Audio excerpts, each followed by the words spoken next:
Vous êtes unique. Décryptez vos talents. Aujourd'hui, on va parler de vos talents parce qu'aujourd'hui, vous êtes unique. Vous êtes là pour développer votre passion, votre créativité et vous avez des tas de choses à apprendre au monde. Alors, apprenez à vous connaître et connaître ses points forts. C'est le premier volet de cette vidéo. Le deuxième volet, c'est comprendre comment faire naître sa passion et nous finirons par décider de son succès.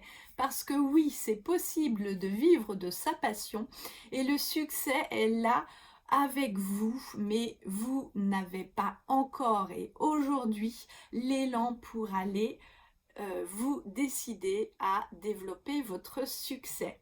Donc, qui je suis pour vous parler de ça? Moi, je suis Élise, je suis coordinatrice de style et fondatrice de la marque Elisart depuis 2006.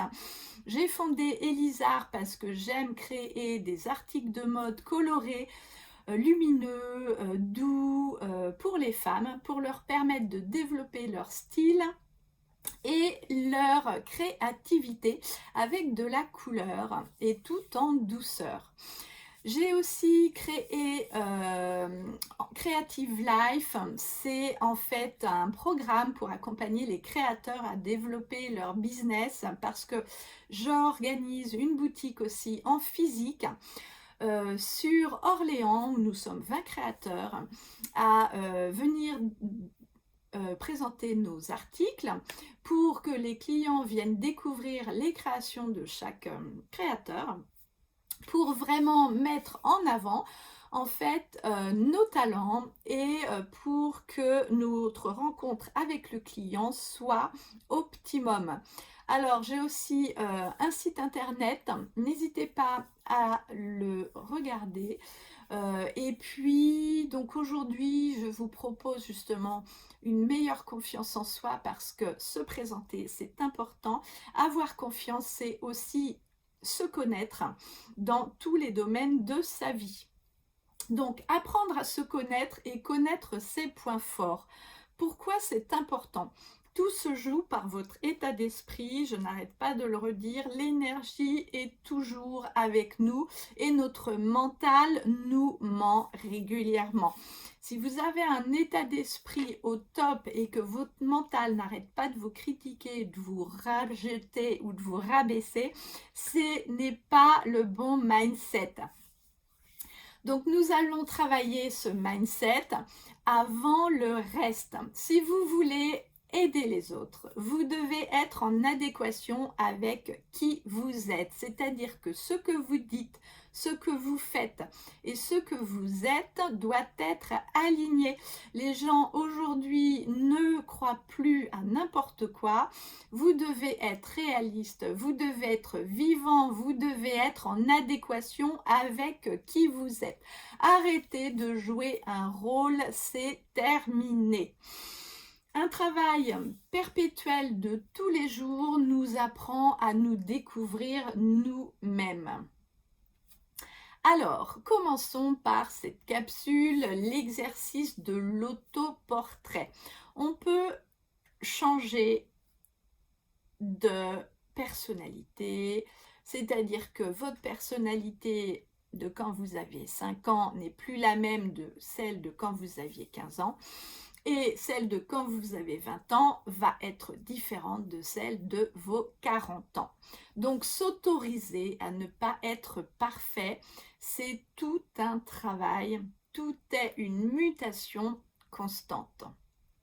Donc on vous critique, on vous juge, on vous explique quand vous êtes petit, plein de choses, mais ça fait partie de l'éducation et ça c'est important. Mais quand vous êtes adulte, il faut prendre ce qui était bon pour vous et il faut rejeter ce qui n'est plus bon pour vous. Cela s'appelle les croyances et j'ai fait un PDF pour travailler dessus, n'hésitez pas à aller voir, c'est sur les croyances. Vous devez être la personne qui vous connaît le mieux. Connaissez-vous, apprenez à vous dépasser, dépassez-vous, apprenez à vous, ne vous limitez pas au minimum. Soyez vraiment dans une énergie de découverte. Donc aujourd'hui, c'est important de vous remettre en cause, mais en bonne cause. C'est-à-dire que si vous voulez faire quelque chose et que vous n'avez pas les capacités aujourd'hui, entourez-vous des bonnes personnes déjà. Ou inscrivez-vous à une formation pour apprendre. Parce que c'est important d'apprendre, c'est important de ne pas dire n'importe quoi. Donc faites le bilan aujourd'hui. Créez une liste. Alors, voyez vos 10 points forts et vos 10 points d'amélioration. Illustrez chaque point d'une expérience vécue. Notez bien ce que vous avez vécu à ce moment-là et ce qui vous a permis de développer votre point fort ou votre point faible. Soyez dans le vrai et connectez-vous. Connectez-vous à qui vous êtes vraiment. Si je vous donne un exemple, créer une liste. Mes points forts, moi c'est ma créativité. Vraiment, je suis constamment à créer des bijoux, des articles de mode. Je suis vraiment très très dynamique là-dessus. Et pour moi, c'est facile. C'est vraiment très facile de trouver la petite astuce qui va développer en fait ma marque Elisar. Et mes points d'amélioration, là, je délègue. Donc, c'est tout ce qui est Internet, tout ce qui est programmation. Franchement, j'ai pas envie d'apprendre. Vous m'excusez. Instagram, c'est très facile pour moi. Facebook, j'apprends à l'utiliser et j'adore. Mais le reste, je délègue tout ce qui est organisation du site, envoi de mes mailing lists, création de mes pages de vente. Là, je délègue parce que c'est pas que j'ai pas envie d'apprendre, c'est que ça me prend trop de temps et trop d'énergie. Je m'énerve très régulièrement, j'ai envie de taper sur l'ordinateur, donc oui, ça m'arrive aussi de ne pas être toujours douce et facile à vivre, mais vraiment, vraiment, prenez le temps de déléguer ce que vous ne savez pas faire. Il y a plein d'astuces pour y arriver. Ensuite, deuxième capsule, c'est faire intervenir vos proches. Donc, parfois, l'aide des autres est précieuse. Demandez-leur quand vous, pour justement mieux vous connaître, posez la question à vos proches. Demandez-leur ce qui vous caractérise le plus. L'autre jour, j'ai une amie qui a une grande fille donc, qui est venue et cette grande fille devait passer un entretien professionnel et elle me dit, tu te rends compte, s'il me pose la question, si tu étais un animal ou si tu étais un menu, qu'est-ce que je dirais? Je dis, bah, tu sais pas quoi répondre? Elle dit, non, aucune idée pour un animal. Et donc sa copine, je regarde sa copine qui était juste à côté, sa meilleure amie, et je lui dis, bah, et toi, comment caractériserais-tu ton ami? Et elle me dit, oh bah facile, c'est un chat. C'est un chat parce que elle est douce, elle est attentionnée, elle est câline, mais par contre, elle est très autonome et elle est aussi très dans l'organisation. Bon, très bien. Donc vous voyez, quand vous faites intervenir les personnes proches, elles vous connaissent bien et demandez-leur ce qui vous caractérise le plus. Ils doivent aussi apporter une illustration. Donnez donc un exemple et sachez entendre et recevoir. Alors, laissez-vous guider dans les critiques constructives. Après, si c'est du jugement ou si c'est trop négatif, eh bien là, restez attentionnés et acceptez leur vision des choses. Voilà.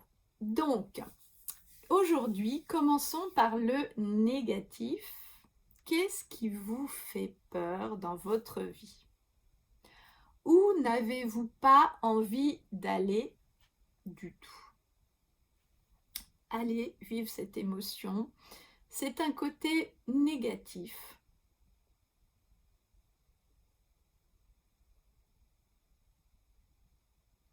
Nos émotions nous aident à progresser, nos émotions nous aident à avancer. Les choses dans lesquelles nous n'avons pas envie d'aller sont souvent les choses que l'on doit améliorer. Ce sont des choses où nous ne sommes pas à l'aise, ce sont des choses qui sont difficiles pour nous, mais parce que nous avons peur de vivre une émotion.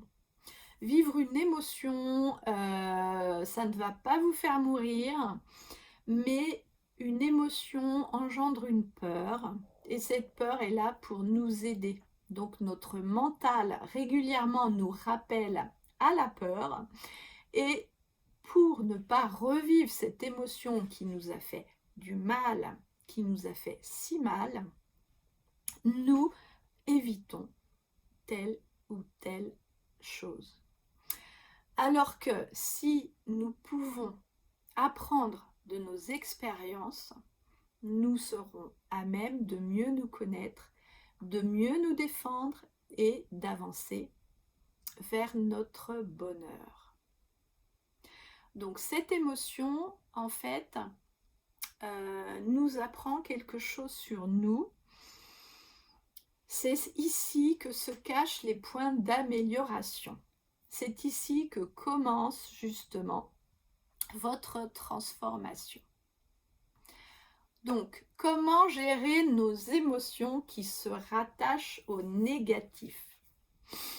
C'est quelque chose que je vous enseigne dans Ta vie, ton bonheur. Ça, on parle énormément des émotions parce que c'est un cheminement, c'est un travail sur soi, c'est un lâcher-prise.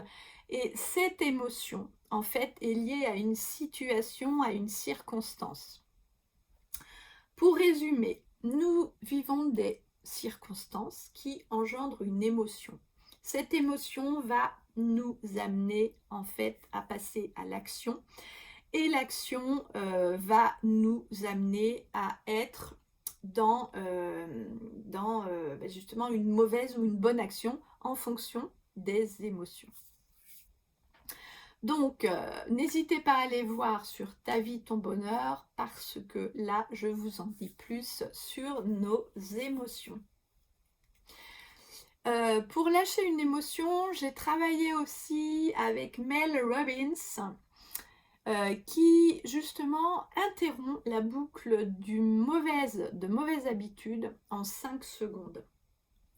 Elle apprend à décider vite et continuellement. C'est-à-dire, vous avez une émotion, vous vivez une émotion négative, noire. Souvent, on va vous dire, par exemple, je suis pauvre. Je suis pauvre, voilà. Donc, on va vous dire, ah bah, faut aller dans le blanc. Faut aller dans le blanc. C'est, je suis riche. Donc, ton mental, il dit, je suis riche. Sauf que, là, le mental, il y croit pas du tout, quoi. De je suis pauvre, tu passes à je suis riche. Donc, ça va pas faire d'effet. Alors, même si tu te le répètes tous les jours, je suis riche, je suis riche, je suis riche, ça va pas du tout faire d'effet. Mais, si tu te situes entre les deux, dans un côté gris, c'est-à-dire, je suis dans l'abondance, là, déjà, tu touches à une émotion qui arrête d'osciller entre les deux, qui est un centrage et qui justement te permet d'aller vers ton abondance et donc vers ta richesse. Donc Mel Robbins, elle parle d'utiliser justement cette fraction-là, et en 5 secondes, tu comptes 5, 4, 3, 2, 1, et là tu te ressentes, je suis dans l'abondance.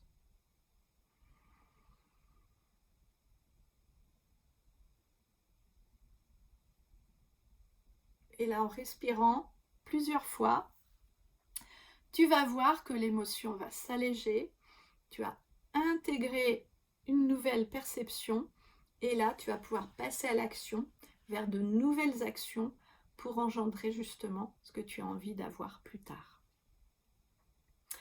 Donc, passons au positif. Qu'est-ce qui te rend heureuse?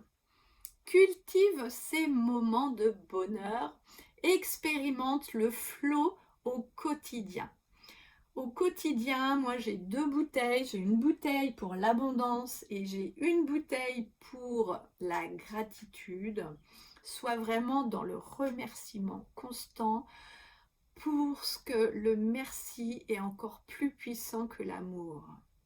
Donc ça, c'est vraiment important et tous les soirs, je note sur des petits papiers que je roule et que je glisse dans mes bouteilles d'abondance et de gratitude tout ce qui a été bon pour moi. Parce qu'avant, je me couchais, je dis oh là là, je suis fatiguée, j'ai pas d'énergie. Et aujourd'hui, je me rends compte que tous les bonheurs que j'ai eus, c'est magnifique. Alors, comment faire naître sa passion? On ne naît pas passionné, on le devient. Notre passion, c'est quelque chose qui nous permet d'avoir du talent que nous n'avons pas envie de laisser et qui nous permet d'être réguliers. La passion est un amour intense. C'est 3 caractéristiques de la passion qui se cultivent parce que être passionné de quelque chose nous amène à libérer en nous de la gratitude, du plaisir et de la joie. Alors, cultivons-la et travaillons notre curiosité et notre ouverture d'esprit. Soyons alertes et écoutons nos centres d'intérêt les plus forts parce que à ce moment-là, nous avons quelque chose à offrir aux autres. Ce n'est pas un hasard si tu aimes quelque chose, si tu es curieuse de quelque chose et si tu peux en vivre. C'est là où tout à l'heure je vous disais arrêtez de jouer un rôle. Si vous êtes passionné de quelque chose, vous aurez le chemin qui y arrive. Expérimentez vos centres d'intérêt, votre concret. Regardez ce que vous ressentez à ce moment-là et soyez vraiment certain que c'est le bon chemin. La passion, c'est à vivre au quotidien. C'est une façon de voir la vie avec un œil nouveau, un positivisme et un entrain possible. Mettez du cœur dans tout ce que vous faites au quotidien. Soyez vraiment dans votre instant présent et entraînez-vous à être passionné tous les jours parce que ça vous emmènera dans un effet rebond, ça vous emmènera dans un flot de positivisme, d'idées magiques et notez tous les rêves que vous avez avec votre passion. Soyez prêts à changer tout ce que vous voulez autour de vous pour justement vous libérer et pour être vraiment dans votre passion et dans ce qui vous touche le plus. Donc, fermez les yeux, pensez-vous, posez-vous la question sincèrement, focalisez-vous sur votre passion et pourriez-vous en vivre plus tard? Moi, je vous dis oui. Vous pouvez même en vivre aujourd'hui, mais ce n'est pas extrapolé. Débloquez, écoutez-vous, apprenez à développer votre passion et vous trouverez vos clients. Devant chacun de vos talents, voyez quelle passion pourrait naître et faites-en une liste maintenant. Donc, c'est pas merveilleux ça, vivre de sa passion. Moi, c'est ce que je fais au quotidien. Je vis de ma passion, je vis passionnée, je suis passionnée et les gens m'envient.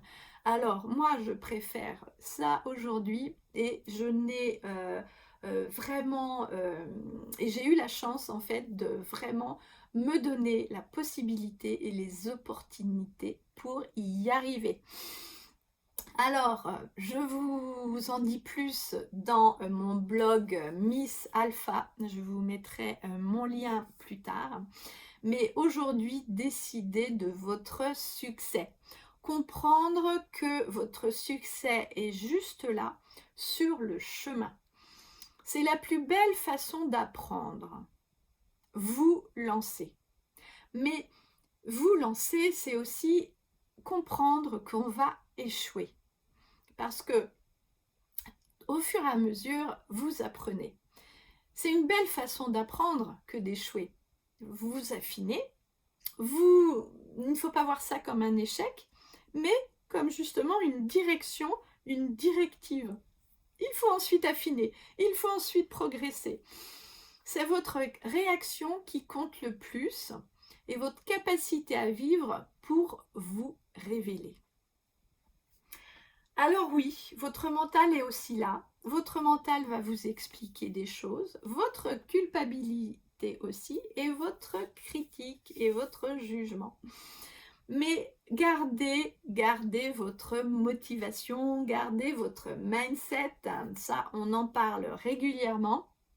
Célébrez vos petites victoires et ne vous comparez pas.